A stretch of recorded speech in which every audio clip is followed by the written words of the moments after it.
Friends, ఇప్పుడే అందిన వార్త, తండ్రి ఆస్తులన్నీ కొడుకువి కావు, హైకోర్టు సంచలన తీర్పు ఇలా అయితేనే అంటూ లేటెస్ట్ అప్డేట్ అయితే రావడం జరిగిందండి. సో ఆ వివరాలు ఏంటనేది కూడా వీడియోలో తెలుసుకుందాం.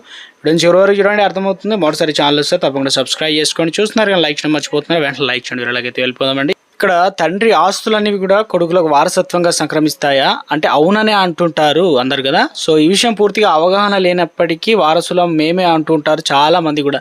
అయితే తండ్రి ఆస్తులని కొడుకులకు చెందుతాయా అనే విషయంపై కేరళ హైకోర్టులో సంచలన తీర్పు వెలువరించింది. హిందూ కుటుంబంలో పుట్టినటువంటి వ్యక్తికి వారసత్వం వచ్చిన ఆస్తులు అదేవిధంగా తండ్రి సొంతంగా సంపాదించిన ఆస్తుల విషయంలో కొడుకులకు చెందుతాయా అనే అంశంపై శుక్రవారం స్పష్టమైన తీర్పు అనేది ఇచ్చిందనమాట. తండ్రి సొంతంగా సంపాదించిన ఆస్తి కొడుకుకు ఆటోమేటిక్గా సంక్రమించదని కోర్టు అనేది చెప్పింది. తండ్రి ఉంటాడు కాబట్టి అది తన జన్మ హక్కుగా పరిగణించలేమని పేర్కొంది. సొంతంగా సంపాదించిన ఆస్తిని ఆ వ్యక్తి కొడుకుకు ఇవ్వకుండా అమ్ముకోవచ్చు, ఇవ్వకుండా నిరాకరించవచ్చు అని చెప్పేసి పేర్కొందనమాట. ఎందుకంటే సింపుల్గా చెప్పాలంటే తాతల నుంచి వచ్చిన తండ్రికి వారసత్వంగా వచ్చిన ఆస్తి పైన మాత్రమే కొడుకు జన్మ హక్కు అయితే ఉంటుంది. అదే సమయంలో తండ్రి కష్టార్జితం సంపాదించిన ఆస్తి పైన కొడుకుకు హక్కు అనేది ఉండదు. కొడుకు ఇవ్వాలా వద్దా అనేది తండ్రి నిర్ణయంపై ఆధారపడి ఉంటుందన్నమాట.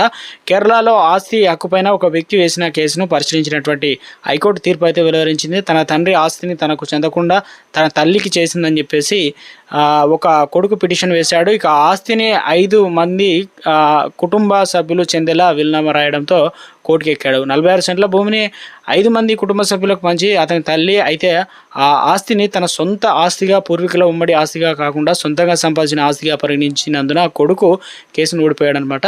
ఇది తండ్రి సొంతంగా సంపాదించినటువంటి ఆస్తి వర్గీకరించినందున ఈ భూమి ఏదైతే ఉందో బహుమతిగా ఇవ్వాలనే ఆమె నిర్ణయాన్ని కోర్టు అనేది సమర్థించింది. దీంతో ఈ భూమి ఇతరుల కుటుంబ సభ్యులకు ఇచ్చే తల్లి వీలునామా హైకోర్టు అయితే సమర్థించింది.